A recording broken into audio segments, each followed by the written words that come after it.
चलो बेटा screen share हो रही है? Yes, sir. So any questions regarding yesterday's lecture?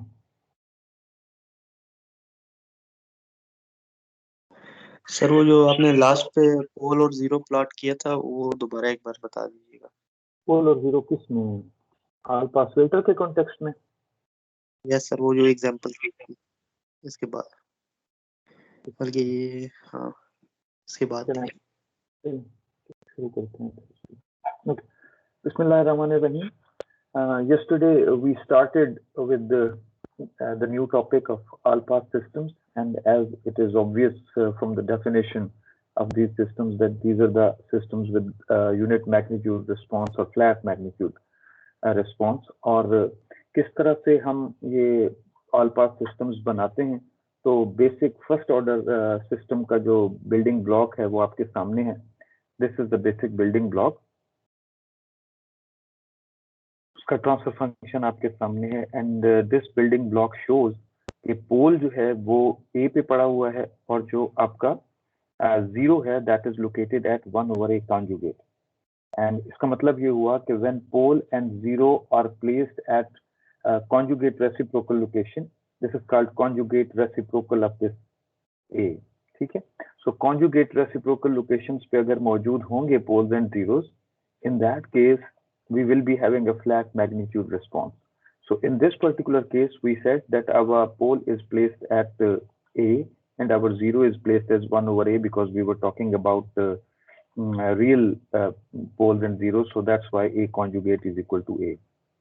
And then we said that we are interested in knowing the frequency response because हमने claim किया है, तो let's prove it कि अगर इस तरह की situation हो, अगर इस तरह का setup हो कि pole और zero जो हैं वो एक दूसरे के conjugate reciprocal locations पे हों, तो frequency response जो है उसका unity होता है या flat होता है. तो let's see it. So h of exponential j omega magnitude of this is हमारा target है. So हमारे पास transfer function मौजूद है. So what we will be doing, we will be replacing z with r exponential j omega with r is equal to 1 because that's the r is equal to 1 is the unit circle जहाँ पे dtft exist करते हैं, and that is our magnitude response or frequency response. So what we did, हमने जहाँ जहाँ पे z था वहाँ पे exponential j omega रख दिया. तो h of exponential j omega is exponential minus j omega minus a because a conjugate is equal to a now, and 1 minus a exponential minus j omega. Then we extended this thing further, और exponential minus G omega को हमने using this expression we have expanded that. So exponential minus G omega जो है वो हो गया cosine omega minus J sine omega minus A, and 1 minus a and then exponential minus j omega again is converted into cosine omega minus j sine omega. We did some math and finally we reached here 1 plus a square minus 2a cosine omega divided by 1 plus a square minus 2 cosine omega square root, and that's equal to 1. So we are convinced now that whenever we will be having this type of situation that poles and zeros are the conjugate reciprocal locations, our magnitude response will be unity. और इसी तरह से that was the first order system, और ये आपका extended version है, generalised form है कि आपके पास रियल जीरोस और रियल पोल्स भी हो सकते हैं और कॉम्प्लेक्स जीरोस और कॉम्प्लेक्स पोल्स भी हो सकते हैं. तो दिस पोर्शन, ये जो आपको ये नजर आ रहा है,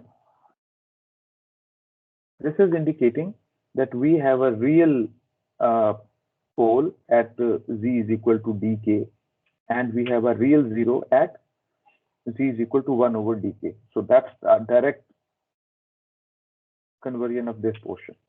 And now this is a second order portion. This one, this is indicating that we have a complex conjugate poles at ek and ek conjugate. So suppose this is ek and ek conjugate. So इसके जो आपको zeros मिलेंगे वो मिलेंगे 1 over ek conjugate और 1 over ek पे. तो ये आपके पास ये zeros मिल जाएंगे जो कि इसके रेसिप्रोकल कॉन्जुगेट लोकेशंस पे मौजूद हैं. सो इट्स आपके पास ये पेयर्स जो हैं इस तरह के जीरोस और पोल्स के मिलेंगे. एंड अगेन क्योंकि इस केस में वो कंडीशन जो है वो पूरी है, conjugate reciprocal location, end of course यहाँ पे क्योंकि कॉम्प्लेक्स कॉन्जुगेट पेयर था तो इसी वजह से इनका जीरोस का भी कॉम्प्लेक्स कॉन्जुगेट पेयर ही आया है. as the condition is fulfilled, so we are convinced already कि अगर इस तरह की कंडीशन आप फुलफिल करेंगे तो आपका जो रिस्पॉन्स है ऑल पास सिस्टम्स का that would be a flat response in magnitude. ठीक है शहरोज? Yes sir. ओके, आगे चलते हैं. So that was another system. We did this as well. ये हमने कल किया था. नहीं सर, कल टाइम नहीं था, ये नहीं किया हमने. ओके, चलो. So now this is a second order, rather third order system. इसमें आपके पास 3 poles पड़े हुए हैं. एक real pole है. This real pole is located at P3 is equal P3 जो है इसको हम कह रहे हैं that is at 1/2. So इसको all pass बनाने के लिए what I will be doing, I will be having a 0 at 1 divided by 1/2 which is 2. So ये मेरे पास पेयर आ जाएगा. ये पेयर पोल 0 का है. रियल पोल 0 का जो पेयर है पोल पड़ा हुआ है 1/2 पे और उसकी कॉन्जुगेट रेसिप्रोकल पोजीशन जो है वो 2 बनती है. ठीक है. फिर इसी तरह से देखें एक पोल आपके पास पड़ा हुआ है -3/4 पे. This pole again a real पोल.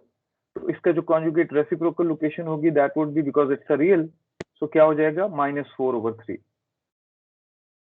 अब आपके पास एक कॉम्प्लेक्स कॉन्जुगेट पेयर है. P1 जो है वो है 0.8 exponential j pi by 4 and P2 जो है that is 0.8 exponential -j pi by 4. तो इसके कॉन्जुगेट क्या हो जाएंगे 0.8 exponential 1/0.8 exponential j pi by 4 and V2 will be 1/8 exponential minus j pi by 4. So that's the conjugate. इसकी conjugate reciprocal location है this one. इसकी conjugate reciprocal location है और ये इसकी conjugate reciprocal location है. So conditions fulfill हैं. So this is a typical pole zero plot for an all pass system. Third order system जो है वो आपके सामने मौजूद है. Any questions regarding this? How the poles and zeros are placed? Sheroz, Arsalan. Sir ये 1/0.8 का थोड़ा सा बता दें. जी बोले. 0 का क्या बताऊं? बोले कि हमने यानी ये डिनोमिनेटर में यानी इसको क्यों किया है, यानी पोल्स में तो 0.8 लिखा हुआ है ना. जी जी. तो जीरोस क्या वो में हम लोगों ने 1/0.8 क्यों किया हुआ है सर? बेटा इस वजह से किया है ना.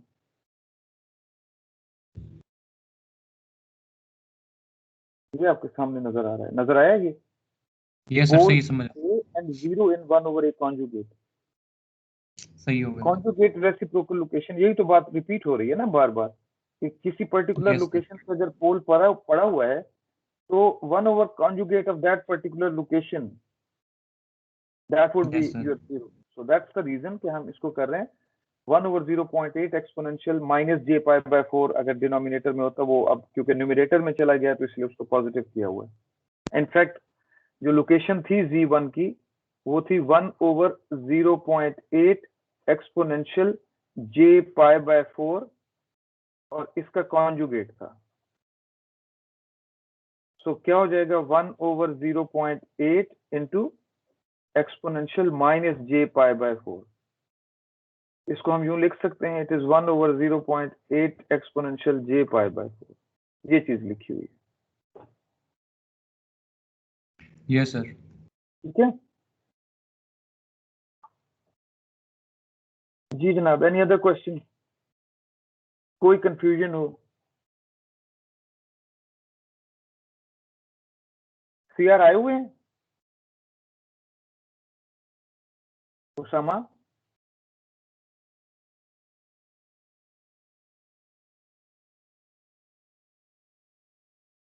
That's the magnitude response. As it was claimed, we are getting the flat magnitude response. Of course, the phase response is highly nonlinear, and now we know that these jumps are because of ये आपको jumps नजर आ रहे हैं. किस वजह से हैं ये jumps? To keep our frequency phase response within the limit. So actually the phase response जो है वो किस तरह की चीज है? वो इस तरह की चीज थी.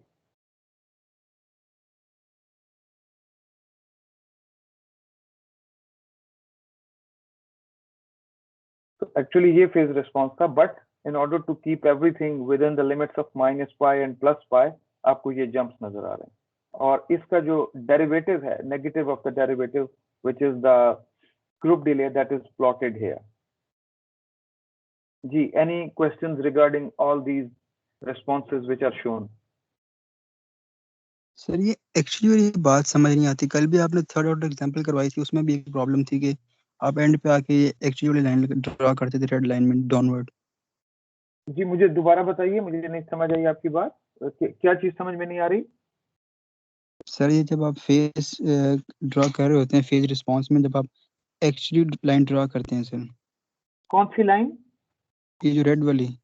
हाँ हाँ हाँ हाँ बेटा, मैं इसी लाइन को एक्सटेंड कर रहा हूँ। देखिए, हमने बार बार ये बात की है कि हम अपना फेज रिस्पॉन्स जो है, this is called the principal value of the phase.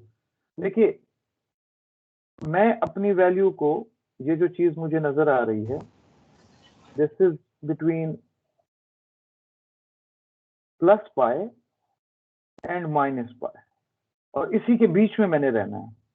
ठीक है, सपोज अब ये मैंने स्टार्ट किया और ये इधर मैं पहुंचा। अब ये आगे जा रही थी, ये लाइन ये आगे जा रही थी, लेकिन अब हुआ ये, बल्कि मैं यहाँ पहुंच गया। ठीक है, अब ये आगे जा रही थी, लेकिन मैं आगे नहीं जाऊंगा, because I have to keep my phase between +π and -π। So what I will be doing, I will be having the jump of 2π। मैं यहाँ आ गया, और अब देखिए दोबारा वो स्लोप मेंटेन रखी है, जैसे चल रहा था फंक्शन वो उसी तरह से चलता रहा। लेकिन अब फिर क्योंकि -π से नीचे निकल रहा था, फिर 2π का जंप ले लिया, फिर ऊपर आ गया, फिर उसको लेके चलते गए, फिर क्योंकि नीचे जा रहा था, फिर 2π का जंप ले लिया, फिर आप इसको लेके आए, फिर जंप ले लिया। आपने ऊपर +π से और नीचे -π से नीचे नहीं जाने देना। Have I answered your question बेटा? Yes sir. और सर आखिरी एक और चीज़ के, यानी आपने फेज रिस्पॉन्स से जो है ग्रुप डिले का जो ये ग्राफ बनाया हुआ है, तो ये मैंने नहीं बनाया हुआ, से अप्रोक्सीमेट मैंने नहीं बनाया, आपके ग्रुप ने बनाया हुआ है। बुक उठाया कीजिए, आपको सारी चीजें नजर आ जाएंगी। जी जी, आपको प्लीज क्वेश्चन करें। मैं पूछ रहा था सर कि ये ग्रुप डिले का इसने ग्राफ प्लॉट किया हुआ है, ठीक है, यानी ये इसने यानी फेज के प्लॉट से यानी किस तरह इसने यहाँ पे किया हुआ है? What is group delay? Minus derivative of यही चीज है, फेज रिस्पॉन्स। ठीक है। अब ये जो इसकी स्लोप है, इस पोर्शन में जो इसकी स्लोप है, वो इस पोर्शन में इसका ग्रुप डिले है। जैसे जैसे स्लोप चेंज हो रही है, ग्रुप डिले चेंज हो रहा है। स्लोप ही दिखा रहा है ना, the only difference is negative sign लगा हुआ है। सो जहां पे स्लोप नेगेटिव है, वहां पे आपके पास ग्रुप डिले पॉजिटिव है। यहाँ पे देखें तो अगर इस जोन में अगर आप देखें तो ग्रुप डिले का जो स्लोप है वो बहुत ज्यादा नेगेटिव है, तो ये पॉजिटिव हो गया, पीक आ गई आपके पास। फिर जरा सा स्मूथ हुआ तो देखें यहाँ पे भी आपके पास स्मूथ चल रहा है मामला, स्लोप कम हो गई है। So in fact, group delay is telling you the slope of your phase response. Clear है? Yes sir.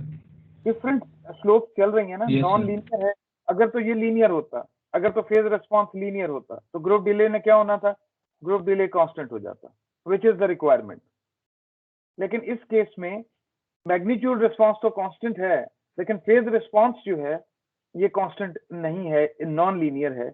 And non linear group delay phase response की वजह से your group delay is not constant, and we will be seeing that this kind of phase response will be required to compensate the effect of the phase responses of non-linear filters, because इसका magnitude response तो already constant है ही, तो ये magnitude response को affect नहीं करेगा। अभी थोड़ी देर में हम देख लेते हैं। But have I answered your question? क्या किस तरह से ये बना हुआ है? Yes sir. Okay. Okay जी, now this is first order all pass systems हैं which we had already talked about कि जीरो जो सॉलिड लाइन जो है दैट इज इंडिकेटिंग इन तीनों ग्राफ्स में जो सॉलिड लाइंस हैं दीज आर इंडिकेटिंग कि आपका पोल जो है वो पड़ा हुआ है z इज इक्वल टू 0.9 पे, और जो जीरो है of course that would be placed at 1/0.9. So as a result of that, ये solid line indicate करे क्योंकि magnitude response flat होगा because poles and zeros are placed at conjugate reciprocal location. So magnitude response flat है. That's ये solid line phase response में indicate कर रही है कि ये आपका phase response है. Actual phase response क्या है?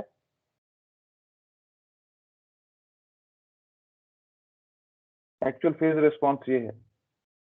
In order to keep everything between -pi and pi, आपने ये जंप लिया हुआ है. Now you are familiar कि क्यों ये जंप्स आ रहे हैं. And of course that's the group delay. अब देखिए ये जहां पे लीनियर है, फ्लैट है, so slope is 0, तो आपको यहाँ पे नजर आ रहा है ग्रुप डिले आपका सॉलिड लाइन का ये 0 चल रहा है. जैसे ही स्लोप यहाँ पे नेगेटिव हुई है तो ये पॉजिटिव है, ये नेगेटिव स्लोप है तो ये पॉजिटिव है. And similar thing can be seen for z is equal to -0.9 वाला जो है कि आपके पास, sorry probably solid line is this one. I don't know, थोड़ा बुक देख लीजिएगा, मुझे याद नहीं है कि ये पोल के साथ चल रहा है या जीरो के साथ चल रहा है, बट कंजुगेट रेसिप्रोकल लोकेशंस पे मौजूद है. So dotted line is for -0.9, probably this one. And in this case you are seeing कि ये आपका मैग्नीट्यूड रिस्पांस फ्लैट है, ये आपका फेज रिस्पांस है, and actually phase response is there.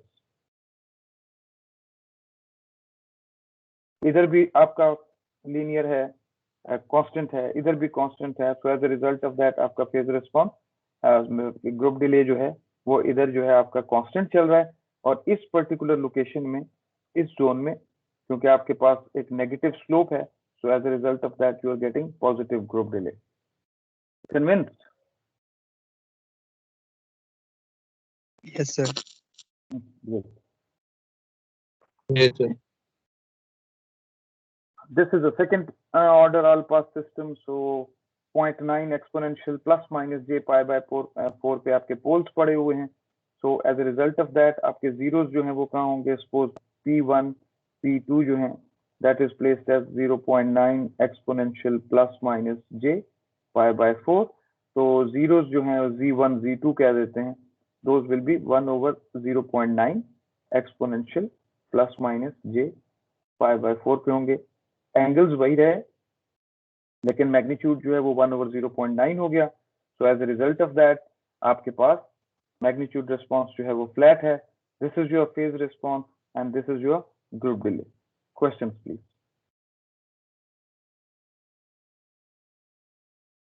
कोई भी क्वेश्चन आपके दिमाग में आता है, क्वेश्चन किया कीजिए. इससे ना सिर्फ आपका फायदा होता है बल्कि जो बंदे बैठे हुए सुन रहे हैं या डल हुए हैं वो भी इन्वॉल्व हो जाते हैं इससे. Don't think कि ये trivial question है, stupid question है. Can never think about it. जी बोलिए बेटा. जी सर, आप कल भी बता रहे थे, मैंने सुना था, लेकिन थोड़ी सी कंफ्यूजन थी. ये हम लोग जब जंप लेते हैं, आपने कहा था पाई और 2 पाई पे जाके लेते हैं जब हम लोग फेस ड्रॉ कर रहे थे. इसको थोड़ा सा सर एलाबोरेट कर दें बेटा. अभी थोड़ी देर पहले यही बात हो रही थी कि आपने अपने फेज रिस्पांस को, you have to keep that phase response between plus pi and minus pi. नहीं सर, वो ठीक है, वो तो समझ आ गई थी. हम लोग इसको अपनी रेंज में रखने के लिए जंप लेते हैं. बिल्कुल बिल्कुल. किस पॉइंट पे लेते हैं जंप? किस पॉइंट से मुराद? जहां से बाहर निकल रहे होंगे. सपोज अगर फेज रिस्पांस ऐसे चल रहा है और अगर इसने नीचे ही जाना था तो ये पॉइंट है, इस पॉइंट पे लेंगे जंप ताकि आप ऊपर चले जाएं और फिर अपनी स्लोप को मेंटेन रखेंगे. पॉइंट तो यही है ना जब आप बाहर निकल रहे होंगे. सही सर, ठीक हो. कोई और मैं एक्सप्लेन कर पाया हूँ आपका क्वेश्चन? मुझे अगर आपने यही चीज पूछी थी तो पॉइंट तो यही है जहां पे आप बाहर निकल रहे हैं, दिस पर्टिकुलर प्लेस. क्योंकि एक्चुअली अगर आप देखें तो ये सिचुएशन चल रही है. जैसे ही आपने देखा कि ये बाहर जा रहा है तो आपने 2 पाई का जंप ले लिया. ठीक हो गया सर, ठीक है. चलें जी. Now we are moving to a new thing. All pass systems अब हमने पढ़ लिए. ऑल पास सिस्टम्स क्या हैं कि जीरोस एंड पोल्स जो हैं वो एक दूसरे के कॉन्जुगेट रेसिप्रोकल लोकेशन पे होंगे, चाहे वो रियल हैं चाहे कॉम्प्लेक्स हैं। अगर वो कॉन्जुगेट रेसिप्रोकल लोकेशंस पे हैं तो you are ensuring that your magnitude response will be unity और फ्लैट। ठीक, अब एक नई चीज की तरफ जा रहे हैं। Thing is we are going for minimum phase systems. Okay, this property is in fact related to zeros of the system. अच्छा जी, let's see this system. H1 of z is equal to 1 plus 1 over 2 z inverse. ये मेरे पास एक system है और दूसरा system है H2 of z which is equal to 1 over 2 plus z inverse. अच्छा, इस केस में देखें तो जीरो कहाँ पे पड़ा हुआ है, बिकॉज सिर्फ न्यूमरेटर की बात हो रही है। एंड अगेन आपके क्विज़ेस देखते हुए मैंने ऑब्जर्व किया कि आपका ट्रांसफर फंक्शन वाला जो मामला है ना थोड़ा सा वीक है। इसको जरा गौर से देखिए। देखिए ये मेरे पास न्यूमरेटर पड़ा हुआ है, ठीक है, और अगर मुझे इसके पोल्स एंड जीरोस बनाने हैं तो क्या करूंगा मैं, इसको z से मल्टीप्लाई कर दूं। तो it is 1 plus 1 over 2 z inverse है, तो क्या हो जाएगा z plus 1 over 2 over z। अब ऑब्वियस हो गया है कि जीरो कहाँ है और पोल कहाँ है। For every zero in the system there must be a pole, and from our last lectures we know that the pole or zero at the origin doesn't contribute to the magnitude or phase response, क्योंकि इसके जो vector length है वो कहाँ पे पड़ी हुई है, वो वेक्टर लेंथ जो है वो 1 है। सो ये 1 जो है ये डिनोमिनेटर में हो मल्टीप्लाई होके आ रहा हो या न्यूमरेटर में हो, we have seen this in last lecture और पिछले वीक में भी कि ये कंट्रीब्यूट नहीं करेगी, but we have to show it in our G domain plot. और हमेशा जी डोमेन प्लॉट जो आपने बनाना है, अगेन यस्टरडे भी मैं आपको बता रहा था कि आपने सर्कल यूनिट सर्कल जरूर बनाना है। दिस विल इंडिकेट कि किस तरह से आपके पोल्स एंड जीरोस जो हैं वो आपके प्लेस्ड हैं। सो इन दिस केस आपका जीरो जो है वो पड़ा हुआ है -1 over 2 पे, और पोल जो है वो z is equal to 0 पे पड़ा हुआ है। तो this is it, 0 at -1 over 2 and pole at this। Okay, again इसको देखते हैं। H2 of z is equal to 1 over 2 plus z inverse, and this is indicating कि आपके पास जो आपका जीरो है वो पड़ा हुआ है -2 पे और पोल जो है वो पड़ा हुआ है ओरिजिन पे। So H2 of z अगर मैं लिखना चाहूँ, H2 of z is क्या हो जाएगा, 1 plus 1 over 2z, ऐसे हो जाएगा ना, divided by. So this is showing कि 1 is equal to -1 over 2z and z will be equal to -2।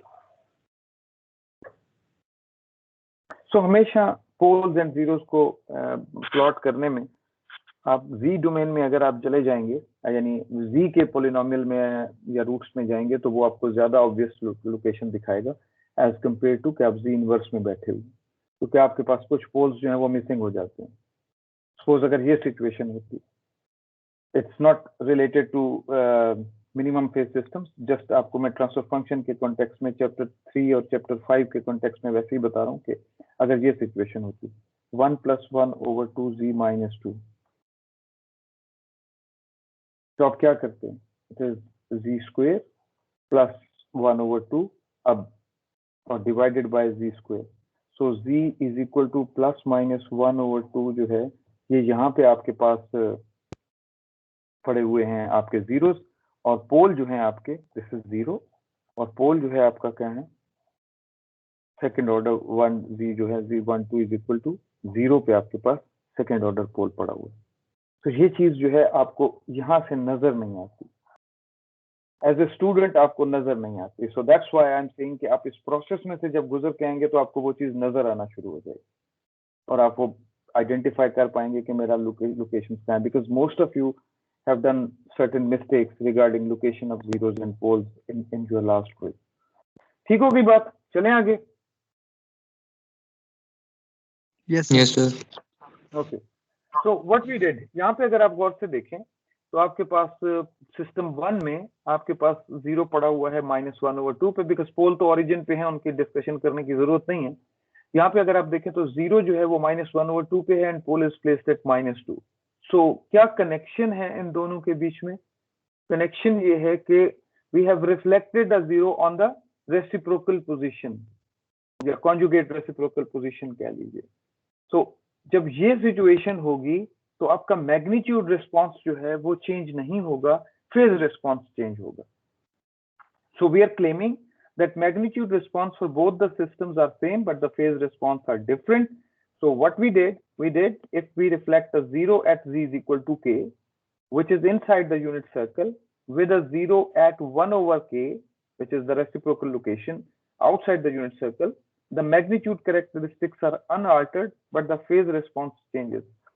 In order to do this, let's get the magnitude response of both the systems. So अगर मुझे इसका magnitude response चाहिए तो what I will be doing, मेरे पास transfer function मौजूद है, so I will be replacing z with exponential j omega. So h of exponential j omega will be equal to 1 plus 1 over 2 exponential minus j omega, and I can extend this expression into this form, 1 plus 1 over 2 cosine omega minus j sine of omega, and then I can separate the real portion, 1 plus 1 over 2 cosine omega and plus j minus 1 over 2 sine of omega. Magnitude चाहिए तो a plus jb या a minus jb का अगर magnitude चाहिए किसी complex number का, so that is a square plus b square, square root. I did this. So 1 plus 1 over 2 cosine omega square plus minus 1 over 2 j sine omega square. So in that case, in fact, एक step क्योंकि missing था तो j is there. So j खत्म हो जाएगा. So 1 plus 1 over 4 cosine square omega plus cosine omega plus 1 over 4 sine square omega, and this is 1 plus 1 over 4 cosine square omega plus sine square omega is equal to 1. So that's why it is 1 plus cosine of omega, and this is equal to 5 over 4 plus cosine omega. So that's the magnitude response for our first system. For the second system, we did the same. The transfer function is given 1 over 2 plus z inverse. H2 of exponential j omega is equal to 1 over 2 plus exponential minus j omega. Only z is replaced with exponential j omega. And as a result of that, this can be further extended to 1 over 2 plus cosine omega minus j sine omega. And the magnitude will be again a complex number. The real values are excuse me. The real values are separated and the imaginary values are separated, squared 1 over 2 plus cosine omega square, and again this j will be cancelled, minus sine omega square, and that's 1 over 4 plus cosine square omega plus cosine omega, that's coming from this term, and plus sine square omega, and cosine square omega plus sine square omega is equal to 1, so it is 1 over 4 plus 1 plus cosine of omega, and that's 5 over 4 plus cosine omega square root. And now you can see that in both the cases we are getting the magnitude response which is same, and that was the claim, that whenever we are reflecting the zeros from inside the unit circle to outside the unit circle, our magnitude responses will not change, and of course the phase responses will be changing. We will be talking about that. So that claim is fulfilled, and we have observed that ये चीज जो है ये it is working. Okay, now let's talk about the definition of minimum phase systems. अच्छा, अगर आप इनके plots बनाएं, ये आपका phase response plotted हैं. जो black है that is phase response of H1 of omega, और जो आपको red में नजर आ रहा है that is phase response of H2 of omega. तो दो systems थे आपके. So जब आप इनको प्लॉट करेंगे, you will be keeping, ये देखें फेज रिस्पॉन्स मैंने प्लॉट किए हुए हैं, and I am keeping everything between minus pi and pi. मैं इससे बाहर नहीं गया हूँ. ओके, एंड इनफैक्ट मुझे जोन ऑफ इंटरेस्ट भी यही है, माइनस पाई और पाई, बिकॉज इससे बाहर फिर दोबारा रिपीट होना शुरू हो जाती हैं चीजें. ओके, या तो 0 से 2 पाई की रेंज ले लें या माइनस पाई से पाई की रेंज ले लें. मैं हॉरिजॉन्टल एक्सिस की बात कर रहा हूँ जब ओमेगा एक्सिस की बात कर रहा हूँ. ओके, जब मैं h1 ऑफ पाई लेता हूँ एंड उसका जो डिफरेंस देखता हूँ, h1 of pi is this place and h1 of 0 is this place. इन दोनों लोकेशंस पे मैं एंगल्स अगर देखता हूँ तो ये 0 से स्टार्ट होगा मिनिमम फेज सिस्टम, और ये 0 पे ही एंड होगा. So this is the situation. h1 of pi minus h1 of 0 that would be equal to 0, and h2 of pi जो सेकंड और जिसमें 0 बाहर पड़ा हुआ था, h2 of pi minus h2 of 0 that is equal to minus pi. So the 0 outside the unit circle is contributing a phase difference of a pi. ठीक है, तो ये इनके फेज रिस्पॉन्स होंगे. If you are interested in plotting these, MATLAB पे बैठिए और इनको प्लॉट करिए. यू कैन सी कि किस तरह से ये चीजें चल रही हैं. So let's come to the definition of minimum phase system. If a system has all its zeros inside the unit circle, the system is minimum phase system. If a system has all its zeros outside the unit circle, the system is called maximum phase system.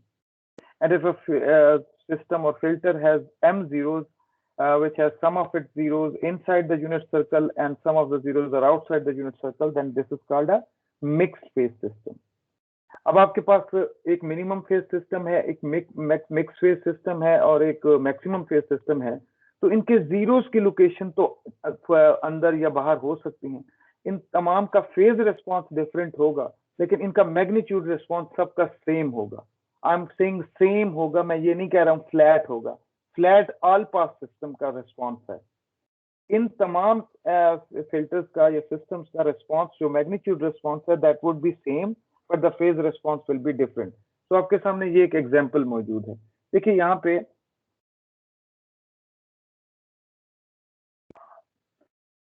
चार systems आपके सामने मौजूद हैं जिनके जी plots given हैं. देखिए इसमें तमाम जीरोस जो हैं वो इनसाइड द यूनिट सर्कल हैं. So it's a minimum phase system. ये मैक्सिमम फेज सिस्टम है, but there is a link between these two system. और वो क्या है कि जीरोस जो हैं वो हैphazardly बाहर नहीं गए हुए. They are at the conjugate reciprocal locations पे ये पड़े हुए हैं. रिफ्लेक्टेड जीरोस हैं. सो जो ये जीरो पड़ा हुआ है इसके रिफ्लेक्शन जो है वो ये वाली जीरो है. जो ये जीरो पड़ा था इसकी रिफ्लेक्शन ये वाला जीरो है. इस जीरो की रिफ्लेक्शन ये है और इस जीरो की रिफ्लेक्शन ये है. सो this is a maximum phase system. This is a minimum phase system. All zeros are inside the unit circle. Here, all zeros are outside the unit circle. Magnitude response of both the systems are same. Yes, the phase responses will be different. Now, ये आपके पास दो examples हैं जो mixed phase systems की हैं. ये दो zeros जो थे जो minimum phase में रखे हुए थे वो अंदर ही रखे रहे, जबकि ये जो दो zeros थे इनकी reflected locations पे zeros को भेज दिया गया है. So this is a mixed phase system. Again यहाँ पे क्या किया गया है, यहाँ पे ये वाले जो दो जीरोस थे इनको अंदर रखा गया है और इन दो जीरोस को रिफ्लेक्ट कर दिया गया है बाहर. So both of these systems are mixed phase system. Claim ये है कि ये चारों के चारों सिस्टम का जो मैग्नीट्यूड रिस्पांस है that would be similar. And we have observed with a single order system. इन दोनों सिस्टम्स में हमने देख लिया है कि इनका मैग्नीट्यूड रिस्पांस जो है वो सेम होगा. Questions please. सर यहाँ पर सिर्फ जीरोस की लोकेशन ही मैटर कर रही है. पोल्स को तो हम लोग ऐसा ज्यादा वो नहीं कर रहे यहाँ पर. पोल तो आपके ओरिजिन पे पड़े हुए, कंट्रीब्यूटिंग नथिंग. सही सर. ठीक होगी बात. चलें, this is a very interesting. जी जी बोलें. सर मिनिमम में हमने देखा था कि वो उसका फेस रिस्पांस जो था वो 0 आ रहा था और मैक्सिमम में -π आ रहा था. सर ये मिक्स में कौन क्या आएगा? जी बेटा. सर मिक्स फेस सिस्टम में क्या आएगा? मिनिमम में तो 0 आ रहा है और मैंने बात की है कि सपोज अगर इसको हम प्लॉट करने की कोशिश करें तो इस केस में चलें. It's a good question, very good. क्या नाम है बेटा आपका? उस्मान सर. उस्मान. उस्मान ने क्वेश्चन किया है कि इन चारों के फेज रिस्पॉन्सेस क्या होंगे. मैं एक रैंडमली रफली एक फेज रिस्पॉन्स इन चारों सिस्टम्स के बना सकता हूँ, बिकॉज आई नो कि जो रिस्पॉन्सेज हैं वो किस तरह से वो कर रहे हैं. आउटसाइड द यूनिट सर्कल मुझे जो है ना एक -π का जंप वो मुझे मिल रहा होता है. So let's start. So that's +π, -π, -π and suppose this is +π. मैं जस्ट रफली प्लॉट कर रहा हूँ just to give you an idea. Suppose minimum phase है. मिनिमम फेज है तो ये सिचुएशन होगी.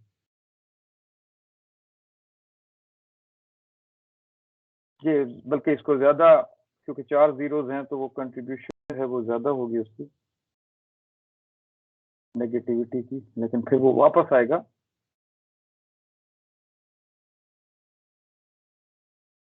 Something that. जो आपका मैक्सिमम फेज सिस्टम है, ये -4 पाई तक जाना है। तो अगर मैं इसे -पाई की रेंज में नहीं रखता तो एक्चुअली सिचुएशन ये है, ऑफ कोर्स जंप्स होंगे, तो इनफैक्ट सिचुएशन ये है -4 पाई तक आएगा।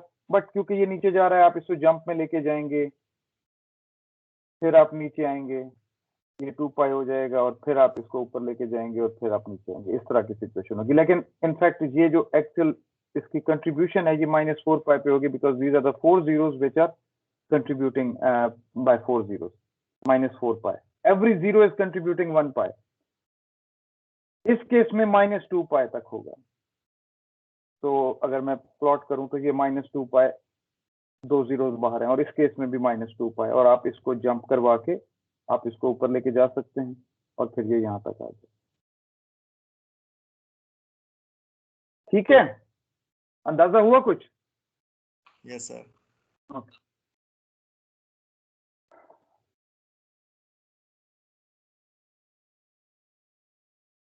Of course these were rough plot.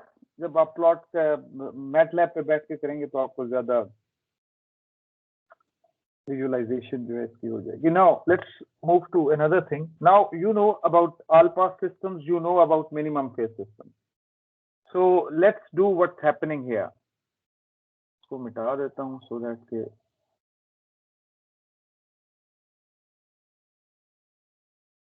Okay.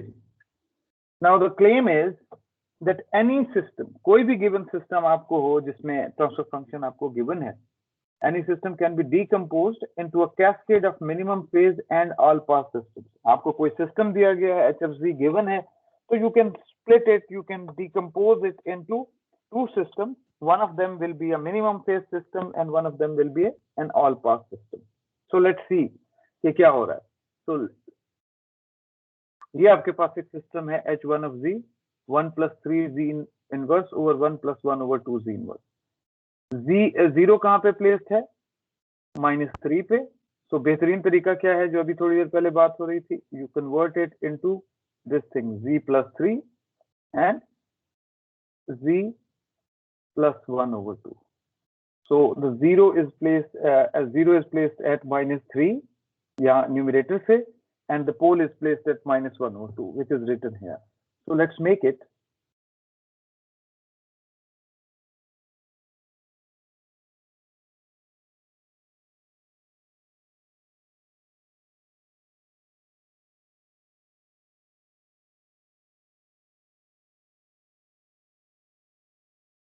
okay. Z is equal to -3 पे suppose this is my -3 0, this is -3, और पोल मेरा जो है that is at -1/2, so this is -1/2. That's my imaginary axis and that's my real axis, and this is my H1 of Z. ठीक हो गया? And now the claim is that the system can be decomposed into two systems. One of them will be an all pass system and the second system will be a minimum phase system. So let's make it. अच्छा, minimum phase system अगर मैं इसका बनाना चाहूं तो वो क्या होगा?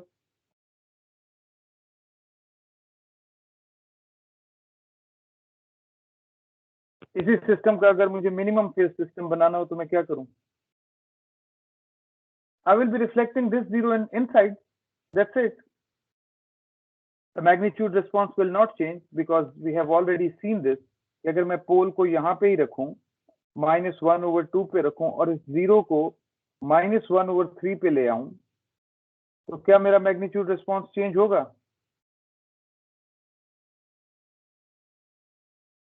जी बेटा बोलते जाए ना सर।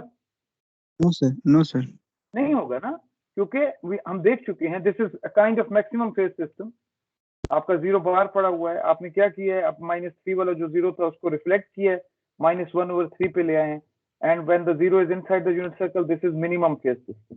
फाइन, अच्छा, तो चलें, मैग्नीट्यूड रिस्पॉन्स तो चेंज नहीं हुआ लेकिन यकीनन फेज रिस्पॉन्स चेंज हो गया होगा। तो वो फेज रिस्पॉन्स कॉम्पनसेट करने का क्या तरीका होगा कि आप इसको कैस्केड करेंगे क्योंकि ट्रांसफर फंक्शन आपको ये चाहिए। ये अब ट्रांसफर फंक्शन बदल गया है, अब ट्रांसफर फंक्शन ये हो गया है। तो द ट्रांसफर फंक्शन अगर आपने मेंटेन करना है तो क्या करना पड़ेगा आपको, यहाँ पे आप एक 0 आपने प्लेस किया है, तो आप ये करें अगर तो यहाँ पे पोल प्लेस कर दें -1/3 पे, और ये 0 जो है ये इधर ही रखा रहे। अब ये क्या बन गया है, this is an all pass system when the zeros and poles are at the conjugate reciprocal location. अब इनको कंबाइन करके देखें, अगर आप कंबाइन करते हैं तो ये पोल जो है ये 0 के साथ कैंसिल हो रहा है, तो नेट इफेक्ट क्या आ रहा है, a pole at -1/2 and a 0 at -3. So the claim that any system can be decomposed into a cascade of H minimum of Z and H all pass of Z can be seen in these figures. Questions, please.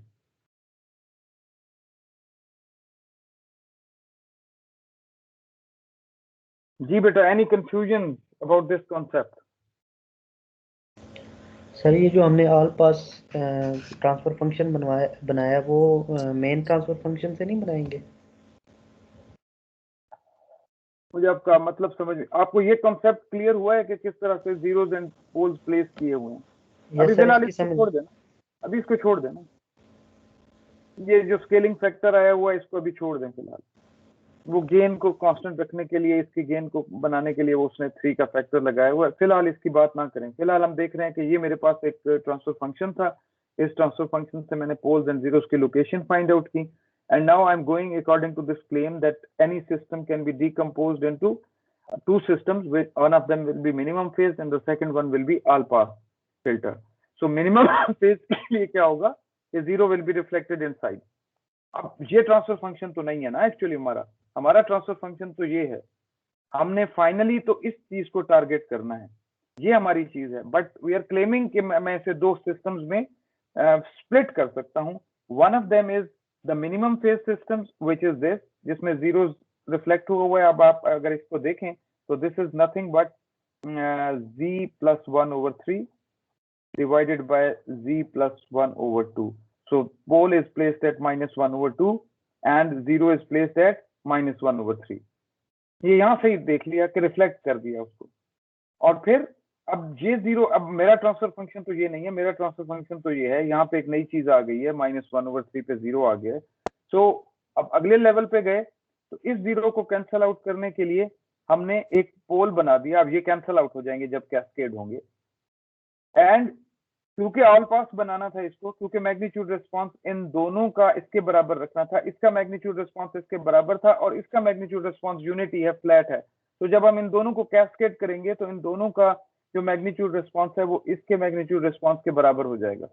सो इसकी reciprocal location पे आपने एक 0 ले आए। अब इनको आप collapse करें तो this pole will be cancelled with this 0। ये पोल जो है ये नेट इफेक्ट इसका दे रहा है और ये 0 जो है वो इसका इफेक्ट दे रहा है। और यहाँ से ये नजर आ रहा है दिस इज, इसका ट्रांसफर फंक्शन क्या है, it is 1 + 1/3z divided by z + 1/3। सो -1/3 पे एक पोल पड़ा हुआ है और z = -3 पे आपका एक 0 पड़ा हुआ है। अब आप क्वेश्चन करें। ठीक है सर, समझ आ गया। चलेंगे, लेट्स मूव फॉरवर्ड।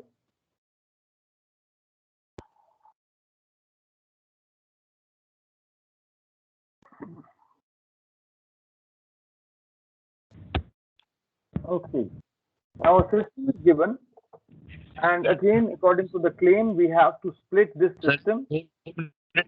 ब्रेक हो जाए तो बेहतर। सर बेटा मुझे आपकी आवाज नहीं आ रही। मैंने कहा यार, मैं पिछली दफा कहा था कि 2 आवर्स क्लास में 2 मिनट की आप ब्रेक दे दिया करें। चलेंगे, आप 5 मिनट की ब्रेक ले लें, कोई मसला नहीं है। यस